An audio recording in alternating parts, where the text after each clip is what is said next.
the Minogue family formation dancers.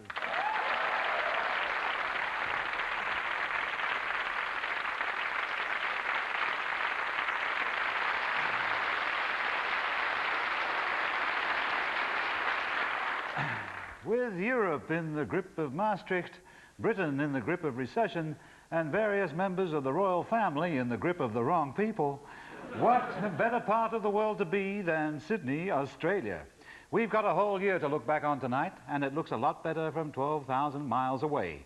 As usual, I'll be giving out our annual awards, including the prestigious awards for Man and Woman of the Year. And helping me do so will be Australia's truly supermodel, Elle Macpherson, someone it's worth coming 12,000 miles to meet, even if you have to swim. We'll be meeting Elle later. First, let's go back to the beginning of a tempestuous year. It started, as always, with January, when the world was in the safe hands of an inspiring lineup of world leaders, every one of them a byword for integrity. They were Johnny the Gimp Major, Scarface Frank Mitterrand, Boris Potatoes Yeltsin, Helmut the Hitman Kohl, Gentleman George Bushinsky, some torpedo from Canada, and Mr. Mickey the Mouse Miyazawa from Tokyo. Yes, it was the new world order, and nowhere did it look more promising than in Britain, where everyone was confidently predicting the forthcoming economic recovery.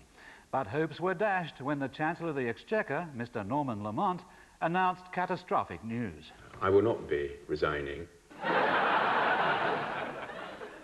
America's President Bush flew to Japan, where he was greeted by Prime Minister Miyazawa, who had a special announcement to make. 心配をされたと思いますけども、今日はこうやって大統領が非常に元気になられた、世界中の方々がご支援されたと思います。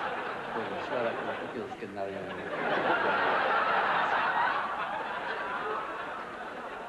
The meal was a gastronomic triumph. Unfortunately, it was a gastric disaster. Mr. Bush's successful survival of the blowfish sashimi was greeted with spontaneous applause by the Japanese government official spontaneous applause department.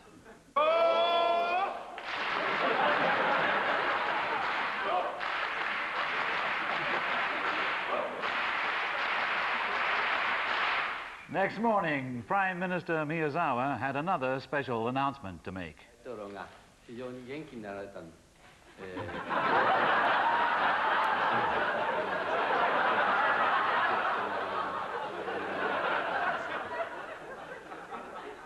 His appetite for Japan undimmed, President Bush then paid a sad farewell to the land of the rising sun.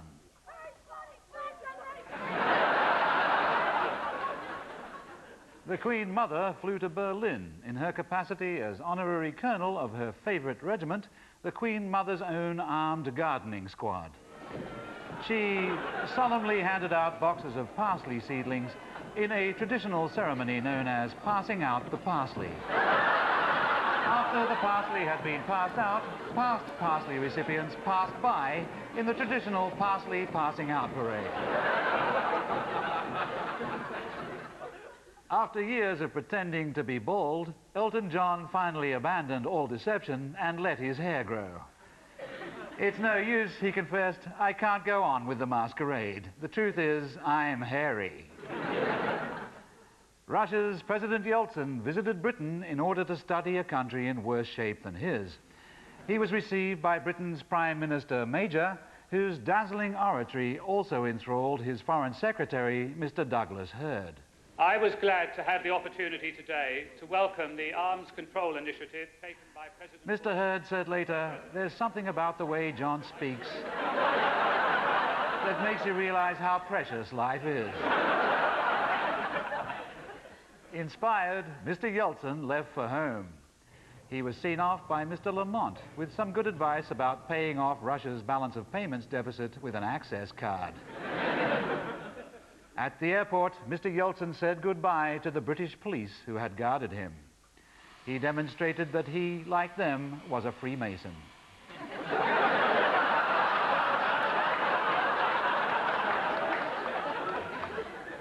Back in Russia, Mr. Yeltsin was greeted by two members of his inner cabinet. One of them was a member of the same Masonic lodge, and the other one wasn't. There was a sensation in America when Warren Beatty at last got married and fathered his first child. The happy father said, "I finally found her, a woman I hadn't slept with already." In Washington, President Bush had still not fully recovered from his Japanese experience. And here, can I come in to play? Will you tell me He booked stuff? himself into a rehabilitation center for children under 7 and politicians over 70. There he spent most of the day in a cardboard box, pretending he was the President of the United States, calling up important people on the telephone. The big media event of the month was Melvin Bragg's A Time to Dance, an ironic title because the leading players had no time to dance at all, since they were too busy enjoying sexual congress, often outdoors on wet grass in all weathers. A Time to Dance was the story of a mature Cumbrian novelist and television millionaire who won the heart of a young girl by pointing out to her all the locations in which he had written his earlier novels. "I wrote a novel over there," he told her, "and one over there, another one there. And I wrote a really long one over there, and a really huge one over there." He told her that his most taxing task had been to keep the novels coming, even after he'd been asked to anchor the most important arts program on British television. She told him she was very impressed by his self-sacrifice, and she was worried that she had nothing to offer him in return. For a moment, he thought he had lost her, frightened her with his display of mature Cumbrian authority. But no, she replied she had many gifts to offer, and she decided to give him one. But first, she had to get rid of his awful anorak and that terrible tie. Now, at last, there was nothing to stop them doing what she knew they had to do.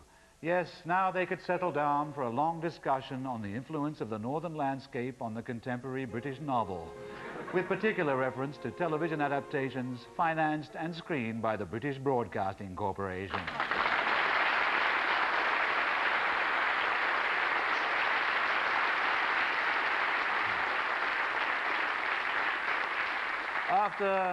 After ludicrous press rumors about the allegedly unstable marriages of her children, Her Majesty the Queen cleverly established a high-powered public relations unit, which swung smoothly into action by starting a rumor that the Princess of Wales had a secret friendship with an anonymous, handsome young Australian.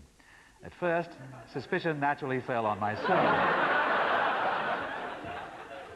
But then attention veered to an even more attractive candidate.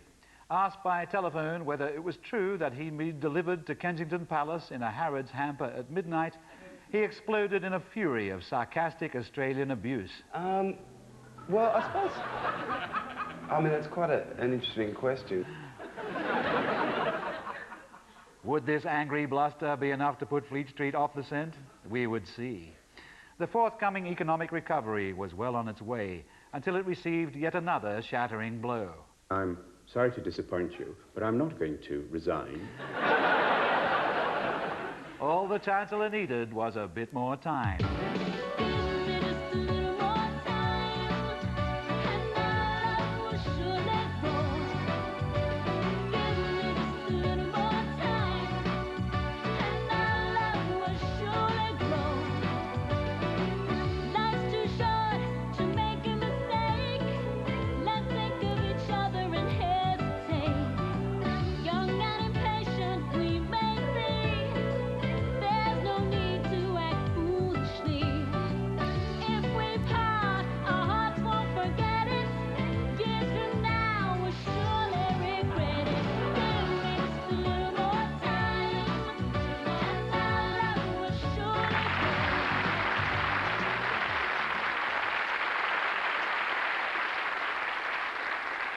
In February, it became clear that 1992 would be the year of the virile politician. In America, Democratic presidential candidate Bill Clinton was a 4'2" bald, tone-deaf, celibate pensioner until his public relations people hit on the brilliant idea of starting a rumor that he'd had an affair with a blonde singer called Jennifer Flowers. The Clinton team then persuaded Jennifer Flowers to confirm the rumor. Yes, I was Bill Clinton's lover for 12 years. Clinton was encouraged to deny it as unconvincingly as possible. She didn't tell the truth. Even Clinton's wife found him attractive, now that his advisors had supplied him with elevator shoes, wig, saxophone lessons, and a reputation for seducing blondes. Lip readers reported that even in public, Hillary was whispering exciting suggestions in his ear.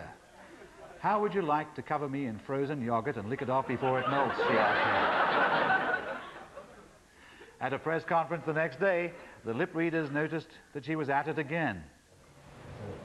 "I know where there's lots of frozen yogurt on the point of melting," she told him. "Would you like a taste?"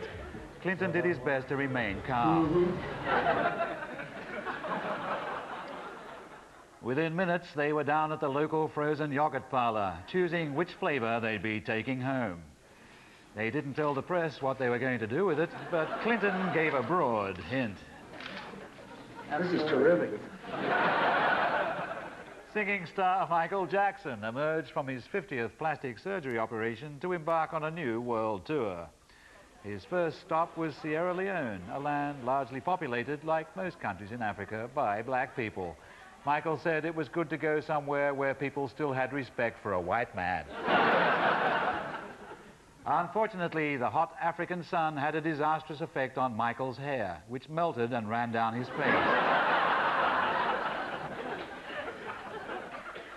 In America, President Bush received a state visit from President Boris Yeltsin of Russia, who was in urgent need of money after following Mr. Lamont's advice about putting the Russian economy on access. President Bush wore a U.S. Marine's fur-lined thermoplastic anorak. Mr. Yeltsin wore something made out of old potato skins.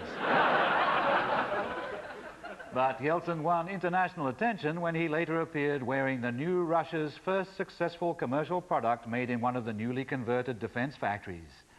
It was the MiG-29 surface-to-air better sweater for the full of vigor. Мы обсудили целый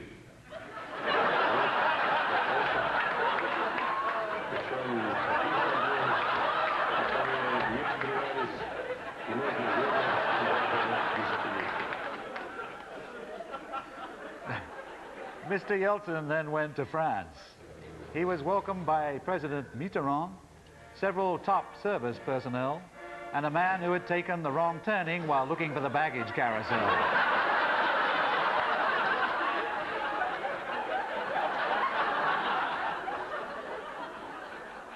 In this year of the virile politician, the Queen came to Australia, where all men are virile.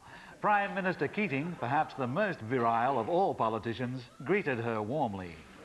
He later denied that he had shown the Queen anything more than his warm support, which he had previously worn in a five-a-side rugby match that morning. The climax of the Queen's visit was a recital of Australian classical music. "Isn't that one of young Jason Donovan's tunes?" said the Queen. "My daughter-in-law thinks he's wonderful." In the year of the virile politician, France's President Mitterrand was uncomfortably aware that at the age of 108, he was not perceived as a sex symbol. He went on television to rectify matters. C'est sûrement pas maintenant que je le ferai, hein? Car cette horde de gens qui s'acharnent contre le gouvernement pour inquiéter les Français. Britain's Prime Minister John Major and Foreign Secretary Douglas Hurd went to the United Nations. The ending of the Cold War has raised hopes for a safer, more equitable and more humane... Douglas Hurd sat behind the Prime Minister and said later that he hadn't heard John in such entertaining form since the hilarious night he dreamed up the phrase forthcoming economic recovery. The Japanese Prime Minister agreed. In Hollywood, Elizabeth Taylor spent her 60th birthday quietly with a few close friends. The venue was Disneyland because Miss Taylor had always loved Disney characters. "I used to like Goofy best," she said, "but now I've got Larry." The Queen's PR unit sent the Prince and Princess of Wales on a state visit to India with instructions to stage a passionate public reconciliation. The maneuver was a triumphant success. The Bombay Times commented, "My goodness, what a passionate public reconciliation." As the tour moved on from Hyderabad to Delhi, the Queen's PR unit laid on another chance for the royal couple to display their tender devotion. After inspecting a small detachment of C Platoon, of G Company, of the 2nd Battalion, the 348th Rajputi Rifles, Territorial Division, Mondays and Fridays if fine, the Prince of Wales had comparatively little trouble in picking out his wife in the lineup of waiting dignitaries. She was the short one in the black scarf. And so a blissful tour of India came to an end. But the abiding memory for all those who accompanied the happy couple was the Princess of Wales' secret smile. It was the secret smile of someone who knows that back in Britain, Jason Donovan is about to release a new album called Waiting for Squidgy. Time for our first quiz question of the year. Have you got your pencils ready? Here it comes. Both these women have a platonic relationship with the Prince of Wales, but only one of them dances to Guns N' Roses in a bath towel. Which one? And finally, for February, came news from the Middle East about exotic Palestinian beauty Yasmin Arafat. Yasmin had a very special announcement to make. She was getting married. Little did Yasmin know that her chosen bridegroom was, in fact, Lieutenant Colonel Allardyce Price Carruthers, DSO, Master of Disguise. Time now for the first of our awards for 1992. And here to present it is my co-host for this evening, Australia's most radiant testimonial to a healthy diet of sun, sand and surf, supermodel and fashion tycoon, the awe-inspiring Elle Macpherson.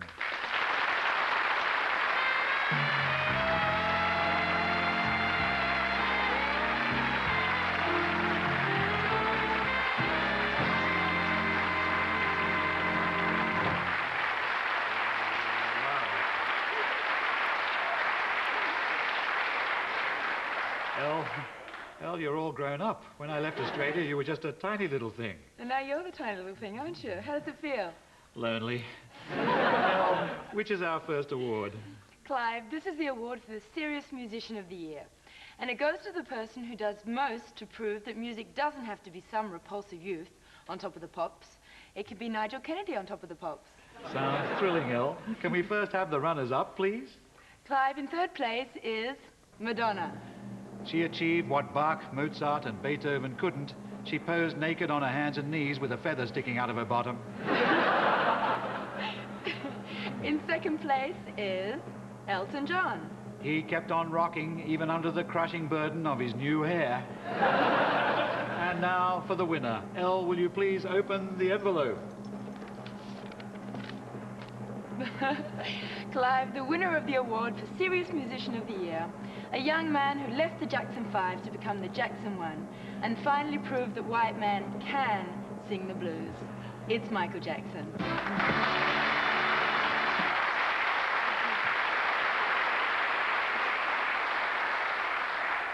Michael can't be with us tonight, but we're going to go live to him in Los Angeles in just a moment, where he's about to be presented with our award. And this is a replica of the award. It's a valuable and fragile porcelain statuette of the patron saint of popular music, and whoops! Whoa, let's hope Michael doesn't do that as we go live to Los Angeles, where our BBC representative will present the award. He's carefully handing Michael the priceless award, and whoops! He must be running in a new pair of hands.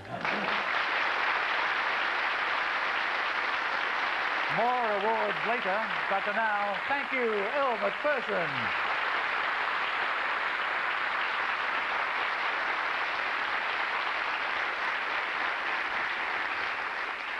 The most important date in March was April the 9th, because that was the day chosen by John Major for the next general election. It was clear that the election would mark the end of the Conservative government and quite possibly the end of the Conservative Party. John Major and his wife Norma were glad to have the services of their friend Geoffrey Archer, who was now given an important new job. He went everywhere with them on the campaign trail. When the Prime Minister spontaneously took his jacket off at the height of his oratory, Mr. Archer's task was to hold it. It happened in every town, and Geoffrey didn't get it wrong once. Insiders joked there could be a peerage in this, Geoffrey. John Major had acquired a rare medical condition which made him wake up in the middle of the night screaming, "The forthcoming British economic recovery is a figment of Norman Lamont's warped imagination." A political crisis was narrowly averted when a source close to Mr. Major threatened to reveal this to the media.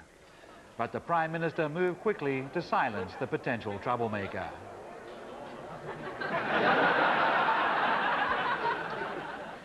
But it was obvious to all that Neil Kinnock and the Labour Party were going to win the election.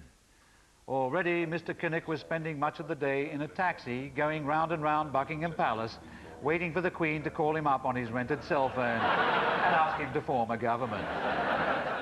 In the year of the virile politician, Liberal leader Mr. Paddy Ashdown based his campaign on his personal potency. He emphasized that he was always ready to embark on a new test of his virility. Oh, I've no doubt that I'm physically up to it. I've done this kind of thing many times before. The Conservatives were in such desperate trouble that even Mr. Norman Lamont was allowed out on the campaign trail. The Chancellor of the Exchequer called on the only homeowner in southern England whose house was still worth more than his mortgage.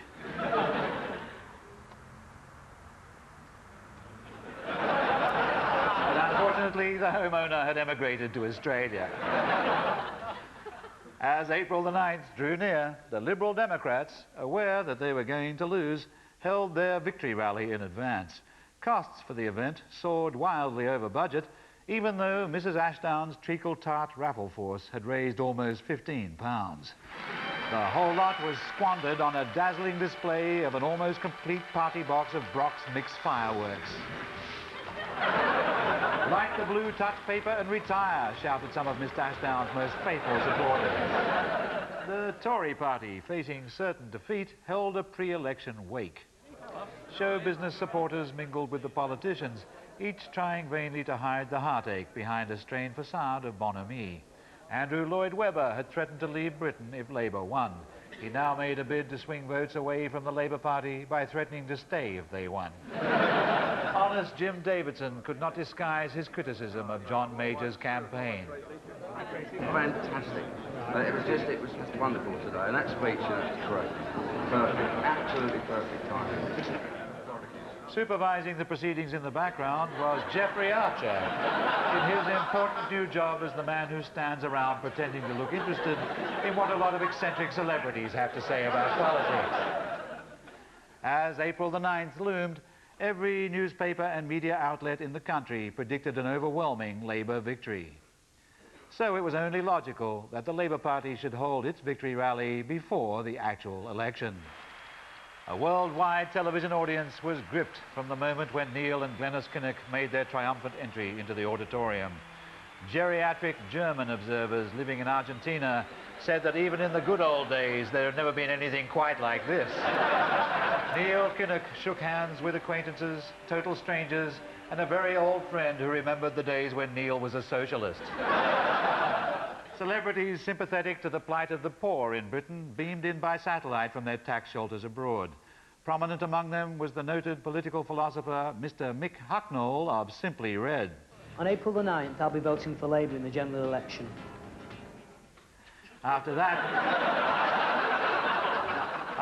there was nothing left to say, and it was the turn of Neil Kinnock to say it. And now, it is time for the next Prime Minister, Neil Kinnock. Buoyed up by the certainty of victory, the exultant Kinnock launched into his celebrated simultaneous impersonation of Joseph Stalin and Tina Turner. Comrades!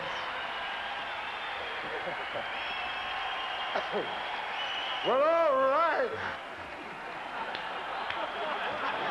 Well, all right!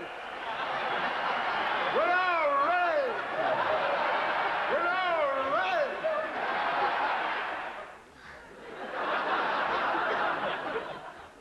After that, the election day itself was an anticlimax, especially when all the votes were counted and it could be seen that the electorate had got it all wrong. But Neil Kinnock had done his job. He had taken the Labour Party from a party that couldn't win to a party that should have won. It was a time for memories. My head is spinning at the back of my mind. I think I'm winning. I was somebody falling for one who was not. Somebody tired of dreaming. Now it's already dawning that this time I've got someone who won't leave me feeling disappointed once more. Disillusions are gone. I could love you for sure, so you're not disappointed at all.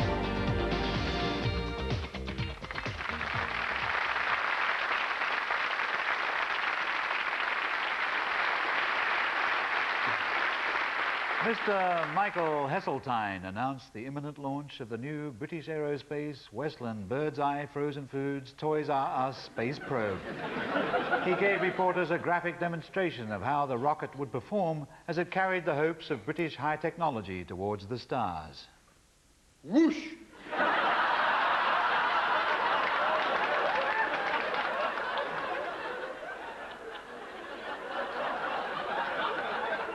Sad news for all admirers of the Duke and Duchess of York, as the newspapers announced a crisis in their marriage. But the Queen's PR unit made a clever attempt to teach Prince Andrew how to revive his flagging romance. The Duke was persuaded to attend a special demonstration on how the magic can be brought back to marriage by uninhibited yet sophisticated marital techniques. The Duke paid dutiful attention, but was later heard to say that the Duchess had told him she'd already tried that with an American friend of hers, and he'd lost all his hair. Time now for another quiz question. Both these men have real hair, but only one of them is wanted for questioning about a missing Yorkshire Terrier. Which one? Mrs. Margaret Thatcher, now firmly back in the political limelight, told the press that her brand of conservatism was the answer, not just for Britain, but for the whole world. What people say to me more than anything else as I go around is thank you for what you've done for our country. The people who said it to her were the Japanese and the Germans. April, and having lost his seat at the general election, Mr. Chris Patten now learned more about the deep compassion of the Conservative Party. Leaving number 10, he got into his official car and found that his official petrol had been officially siphoned off.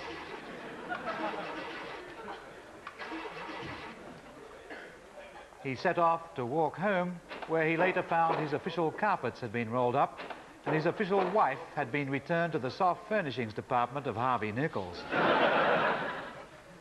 Mr. John Major appeared on the doorstep of number 10 to be applauded by all those Tory middle-class mortgage holders who knew that now their party was back in power, their homes would soon be worth more than their mortgages again. "I've got my house for the next 5 years," said John, "so good luck to you all." The Labour Party took their election defeat calmly. Despite press support, Neil Kinnock resigned. The rest of the Labour leadership were unshaken by defeat. They took a bus to Clacton, left a note, and walked into the sea.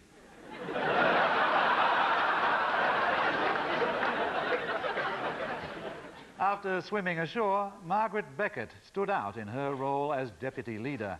She added that dash of excitement that the Labour Party had always needed.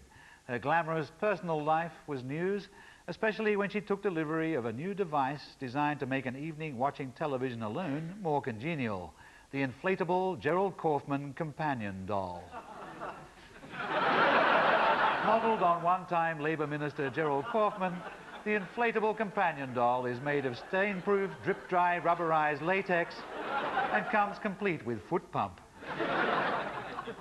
Chris Patten was appointed the new governor of Hong Kong.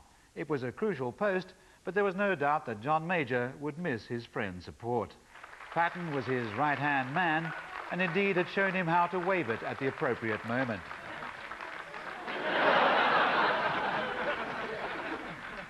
The House of Commons chose its first female speaker, Miss Betty Boothroyd. In her younger days, Miss Boothroyd had been a chorus girl in the kind of place where men drink too much and shout uncontrollably, so she was right at home. In Los Angeles, there was a new age concept called retail therapy, which said that people who were in psychological difficulties would feel better if they went shopping. Thousands of people went out to try the new concept of retail therapy and found it worked for them. One retail therapy group member said later, "I used to suffer from a small television set. Now I've got a big one." In Russia, President Boris Yeltsin addressed his people. The president said that since taking the advice of Mr. Norman Lamont, the Russian economy was in good shape, and people at home should not worry if two men from Access turned up to repossess the furniture. The moment had come for the much-anticipated marriage of exotic Palestinian beauty Yasmin Arafat. Her many male admirers sadly kissed her farewell at a traditional Arab shower party, where she proudly described the presents she had received. احنا هدفنا الأساسي إنه إيجاد حلول تحفظ ماء وجه الجميع وكرامة الجميع وفي نفس الوقت حلول سلمية. After the first night of the honeymoon, the world's press was at Yasmin's bedside to ask her how things had gone. شكرا شكرا شكرا الحمد لله في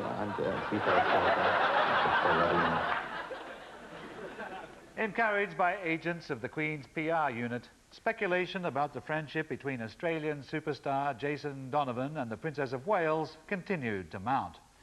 Arriving at Kensington Palace for a top-secret meeting publicised in advance by the Queen's PR unit, Jason was disappointed to find a note pinned on the door which said, "Darling, I had to go and work on my book, okay?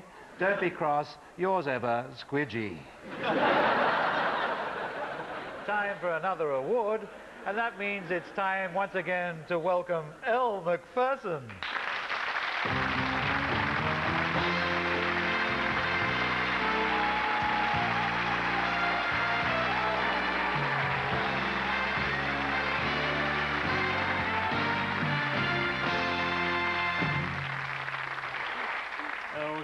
Lovelier by the minute. No, but my agent charges by the second, so we better get on with it. Yeah, right. Which award is this, Elle? Clive, this is a very special award. It's the Nigel Mansell Award for Eloquence. And it goes to the person who most nearly equals Nigel's ability to reduce an audience to a stunned silence. An inspiring thought, Elle. And this award has been so closely contested that it will actually be decided here tonight on the strength of the response of our studio audience. Elle, who is the first nominee for the 1992 Nigel Mansell Award for Eloquence? Well, who else but the master himself, Nigel Mansell.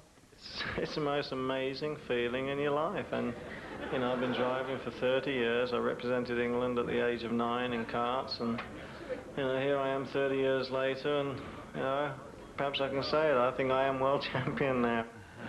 There's no doubt that Nigel's well up to speed. Elle, who is the second nominee? Well, the second nominee is British soccer star Gary Lineker. It's sometimes nice to be at the start of something rather than to join something that's been going for a long time. And I think it's a very exciting challenge. Gary certainly spoke a blinder there, didn't he? And the next nominee? And the third nominee is British tennis star Jeremy Bates. I think the example I've set is that everything is mental. And everybody has the ability, and it's, you know, when you have the self-belief and stuff to go out and do it, we're all capable of doing it. Well, Elle, you've been judging audience reaction. Which one of our sparkling trio sent the most people to sleep? Well, judging from the audience reaction, Clive, there can be no doubt that the man with his name on the trophy has won it again. So, Elle, for yet another year, the winner of the Nigel Mansell Award for Eloquence is Britain's Formula One barbiturate himself. Take a lap of honour, Nige. One thing I've learned is that there's only one person that knows the condition of your body and your mind, and that's yourself. And a lot of us don't listen to it. And therefore, I've learnt this winter as well with the objectives I've tried to sort of accomplish, that I've got to listen to myself more. More awards to come. Until then, thank you, Elle Macpherson.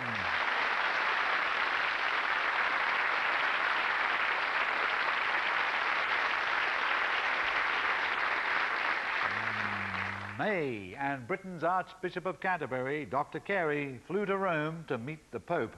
There was an exchange of gifts. Dr. Carey gave the Pope an example of the Church of England's special introductory gift offer to new members, a genuine Ratner's solid pewter-style plastic quaffing goblet, certified dishwasher-proof. The Pope's gift to Dr. Carey, which he autographed himself, was a book called Pole to Pole, which he bought under the impression that it was the collected correspondence of Lech Wałęsa and Rula Lenska. In Cuba, one of the last of the world's socialist leaders was not giving up on his defiant stance against the capitalist West. Fidel Castro still had the will, and now he had the advanced weapon system. On ceremonial parade, Cuba's Rapid Response Force was a formidable sight. Within weeks of an invasion, these advanced vehicles could be out of the repair shop and leaning against the wall of the People's Revolutionary Canned Tomato distribution point.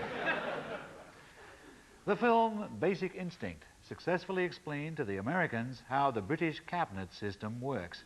It showed America how a team of John Major's close advisors chooses a new woman member of his cabinet, quizzing her on her previous relationship with the Prime Minister. You ever tie him up? No. You never tied him up? No.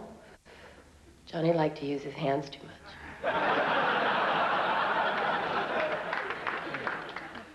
The two high flyers in the Tory cabinet were Mr. Kenneth Clarke and Mr. David Mellor. Brilliant conversations between the two men were detected and recorded by lip readers working for the BBC archive unit. Relaxing after an important cabinet meeting, Mr. Mellor told Mr. Clarke about his new scheme to sponsor female Spanish theatrical students living in London. Mr. Clarke said, "It's a challenging project. I suppose so far you're just dipping your toe in the water."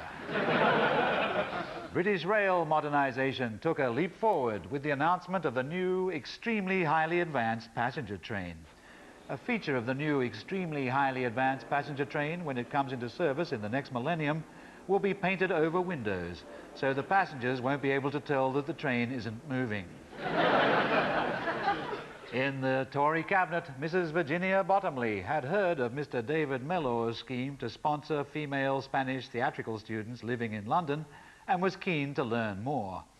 Mrs. Bottomley said, "I must say I'm inspired by the way you give up your precious free time to visit the Spanish theatrical students one by one and try to help them.